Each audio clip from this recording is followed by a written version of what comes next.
My name is Cindy Lawrence, and I am the Executive Director of the National Museum of Mathematics in New York City in the United States. And my entry into the world of math outreach and the beauty of math actually was as a parent. I have 3 children, and they're all interested in mathematics. And when the first one started to show an aptitude for math, we found there wasn't a lot of enrichment available for him in our normal school setting. And so I started to reach out and find other activities, other things that we could do together to sort of explore his interest in mathematics. And through a variety of interesting connections, that involvement, that interest, ended up leading me to connect with Glenn Whitney, who one day told me he was going to open a museum of mathematics, and I thought that sounded like the most exciting idea ever. And so I volunteered to help. And so I actually began as a volunteer for MoMath. So a lot of people wonder, well, how do you go from an idea to something that actually exists? And it was really a phenomenal experience to be part of that. But basically, we had the idea that it would be better to show people than to tell people. And so we were able to raise a little bit of seed money, and we built a traveling exhibition that would make its debut at the World Science Festival in New York City on the streets in June of 2009.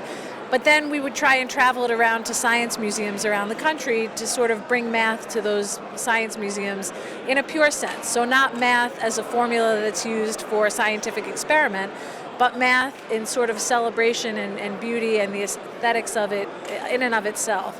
And so we did that. We built a traveling exhibit with the money we had raised, and that became very popular, and many people saw that exhibit and started to think, maybe there could be a museum of mathematics. Maybe people would come. Because initially there was a lot of doubt about that. People thought math is not particularly well liked in the United States, and so why would you build a museum to something that's not popular? Nobody will come.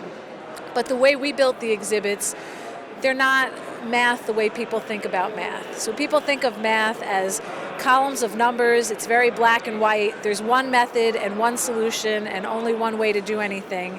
And at MoMath, we think of math as creative and exploratory and colorful, and you can wonder about whether there is another way to do something, and you can explore, and maybe you'll discover something new along the way. We didn't have special methods for bringing in funders other than our pure enthusiasm and excitement over what we were doing. And it is the case that there are several funders who happened across our exhibition with their children and saw their own child's reaction to this exhibit and then came to us and asked us how they could help and how they could be involved. So I think when people see a child, or especially their own child, or have an experience themselves, it makes them much more willing to support a project because they see what the effect of it can be. The very first meeting that Glenn convened, at which a number of people sat around and tried to draft a mission statement, was in August of 2008. It wasn't until January of 2009 that we made the decision to put together an exhibit for the World Science Festival, which was taking place in June. So we built a 4,500 square foot traveling exhibit between January and June, about 5 months. And it's actually a good thing that neither Glenn nor I had any museum experience whatsoever, because if we did have that experience, we would have known that you can't possibly build a traveling exhibit of that size in 5 months. But because we didn't know we shouldn't be able to do it, we just went ahead and did it. And so that was fun.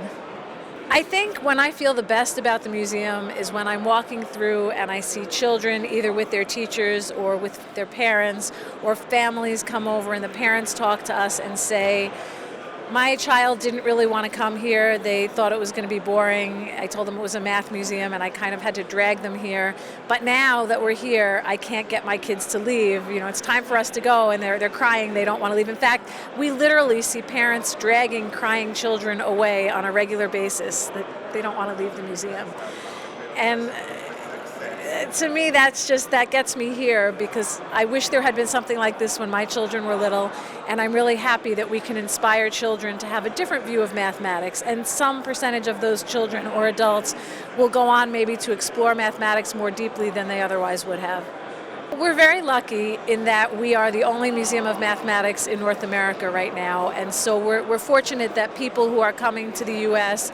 do get in touch with us, or we come to a conference like this Matrix conference that we're at right now, or the Imaginary conference last month, or there was a conference on art and math called Bridges also last month. And I make it a point to try to meet as many people as I can. And as you can see from this conference, there are so many people doing creative, wonderful things surrounding mathematics. And so I'm fortunate that I'm able to, when I meet somebody wonderful like that, have the opportunity to bring them to New York and bring them to MoMath. I also come to this a little bit as a member of the public. I'm not a mathematician by training. I've always loved math, but I don't have the math skills that some of these very well-spoken mathematicians have. And so I have a strong sense of what resonates with the public, of what seems really cool, and what allows mathematics to be brought to a level that's appealing to the general audience. So I look for those things because it's my goal to get as many people as possible to see another side of mathematics, to get excited about math, and to see math as something really beautiful. Well, our aspirations are very practical. We have a lease in New York City that will soon be up, and the rents have tripled since we originally took that space. So we are actively seeking more space, not just because the lease is up, but because our space right now is too small. We turn away school groups, we turn away people.